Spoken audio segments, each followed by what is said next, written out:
പുഴകളുടെ പേരിട്ട കലോത്സവ വേദികളിലേക്ക് കേരളത്തിന്റെ കലാകൗമാരം ഒഴുകിയെത്തുമ്പോൾ കണ്ണൂരിന് ഇനി ആഘോഷത്തിന്റെ ദിനങ്ങൾ.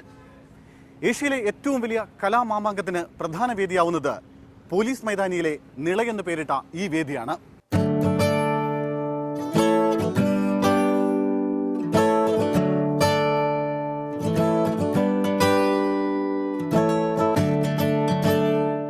നാളെ വൈകിട്ട് 4 മണിക്ക് മുഖ്യമന്ത്രി പിണറായി വിജയൻ കലോത്സവത്തിന്റെ ഔദ്യോഗികമായ ഉദ്ഘാടനം നിർവഹിക്കും.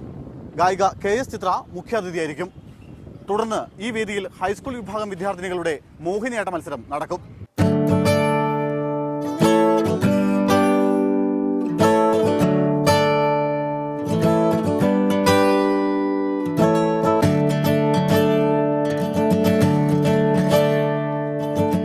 പാചകം ഇത്തവണയും പഴയിടം മോഹനൻ നമ്പൂതിരി തന്നെയാണ്.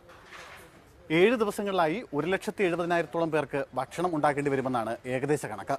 ഉച്ചയ്ക്ക് ഇവിടെ നിന്നും ആരംഭിക്കുന്ന ഘോഷയാത്രയിൽ 5000-ഓളം കലാപ്രതിഭകൾ അണിനിരക്കും. റേഞ്ച് IG ദിനേന്ദ്ര കാശ്യപും ഗായിക സയനോര ഫിലിപ്പും ചേർന്ന് ഘോഷയാത്ര ഫ്ലാഗ് ഓഫ് ചെയ്യും. എല്ലാ വേദികളിൽ നിന്നും എല്ലായ്പ്പോഴും കലോത്സവ വിശേഷങ്ങൾ എത്തിക്കാൻ ഞങ്ങളും തയ്യാറായി കഴിഞ്ഞു. പ്രധാന വേദിക്ക് സമീപം തയ്യാറാക്കിയ പ്രത്യേക സ്റ്റുഡിയോയിൽ നിന്നും ലോകമെമ്പാടുമുള്ള മീഡിയ വൺ പ്രേക്ഷകർക്കും കലോത്സവ കാഴ്ചകൾ ആസ്വദിക്കാം.